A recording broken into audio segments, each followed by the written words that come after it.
And you know I've got a little story to tell. Hope everybody's weekend is going well. Hope everybody's Saturday is going great. If you're working like moi, I hope your day ends early and you can go out and have a good old time. But I digress. So, I'm working, as you can see. And as I just stated, I got a little story to tell. So, doing a concert slash comedy show, and I picked up one of the acts and dropped them off at the venue. Now, the venue has a driveway that leads into, where employees go and things of that nature. Now, there was no park on the street. Now, as I said, I had one of the acts with me, so, it's best to get them as close to the entrance as possible so they don't have to walk the street, walk too long to get into the actual venue, get to the stage door. So I parked as close as I could. But I was blocking the driveway so they can, go right through the stage door. Now, there was a car next to me. I didn't notice it. My colleague did. It's me and my colleague down here. My colleague noticed it. And, they said, "Hey, Mike, guy's trying to get in, move out the way." I said, "Okay, cool." Move the truck out the way. And the gentleman backed in, went in, and the gate closed, and he's right there. Now, I was waiting for the second act to come out. That's why I was still blocking the driveway, because otherwise I would have immediately moved. But the second act was supposed to come out right after I dropped off the first act, because I needed to take the second act, to somewhere else. And so I ended up backing the truck back up, and I blocked the driveway again. But, as I stated, right there where the driveway is, that's the closest point to the stage door from the street. Otherwise, I would have to park way down the street or anything along those lines. So the gentleman that was in the car and that backed up comes up to us. Well, he didn't come up to us. He got out his car and was like, "You shouldn't be blocking the driveway." I said, "Sir, we're just we're with the venue. We're working right now. We're picking up. It doesn't matter. You shouldn't be blocking the driveway. It shouldn't have been there in the first place. If it's out here, when I come back out here, I'm calling and getting it towed." "Sir, that's not necessary." I was in the car. I was in the truck, and I kind of was taken aback by his tone, but said, "Sir, that wasn't necessary. That's not necessary.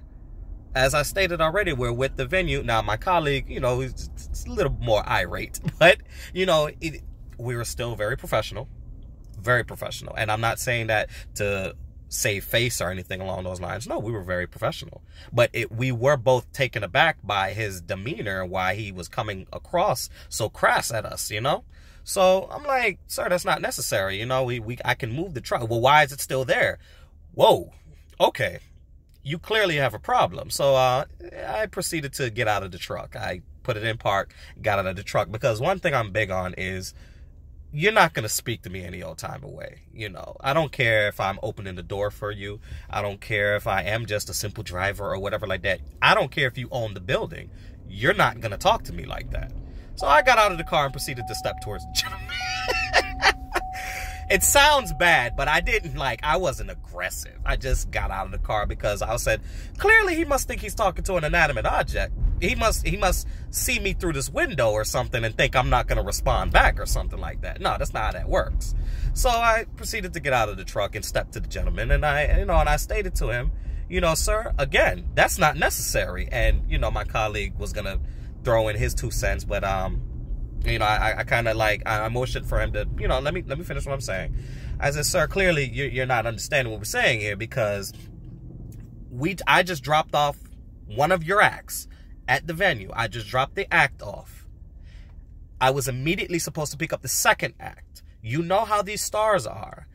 They say they're coming out, they're ready now, and they take an additional 5 minutes. Clearly, had I have known if you were sitting next to me for an extended period of time, I would have moved my truck.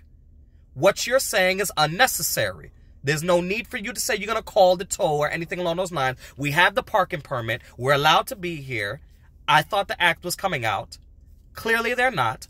I moved. I guess then he got the idea and decided to back off. Now, was I a little worked up? Yes. Clearly.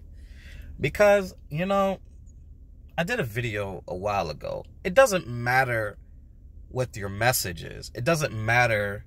You could have the best intentions or whatever. I don't think he had the best intentions. I think he just thinks he can talk to anybody any old way he wants to because he's not used to people talking back to him. And I'm like, well, you bred across the wrong two individuals today.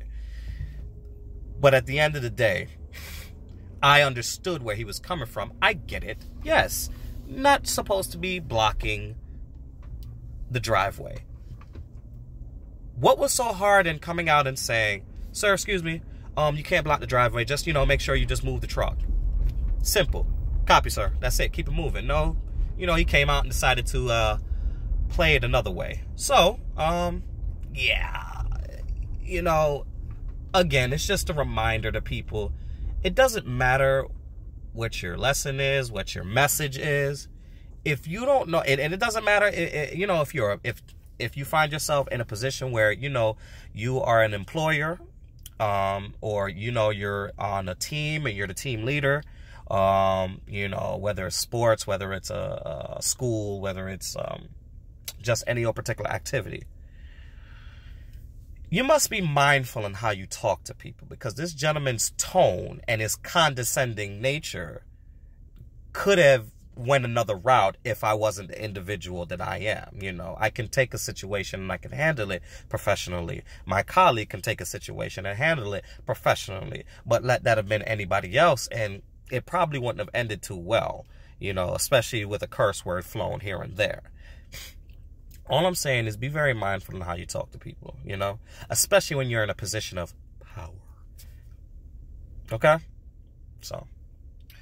And, you know, honestly, when people are coming at you a certain way, you know, don't give them a reason to think of you in any less of the sense. You know, I know you can't necessarily change the way people look at you, but one thing you can do is make sure that they know at the end of the day, I don't give a damn who you are. You're not going to belittle me. And you're not going to speak to me in no condescending tone. You're going to speak to me as we men here, as we're individuals here. You know, if you're a woman, as I'm a woman and you're a man, whatever, you know. So don't take nothing like that from anybody, you know. And I know that's saying a lot because, you know, I know that people are in different situations, and sometimes bosses and things like that, they, you know, if you can't afford to lose your job and all that type of stuff, I get that, you know. What I do say is you should demand some respect. I think freaking Trump is leaving. They got the whole barricade down here. I'm in that man's presence. Anyway, no, but that's all. You know, watch what you say and watch how you. Excuse me.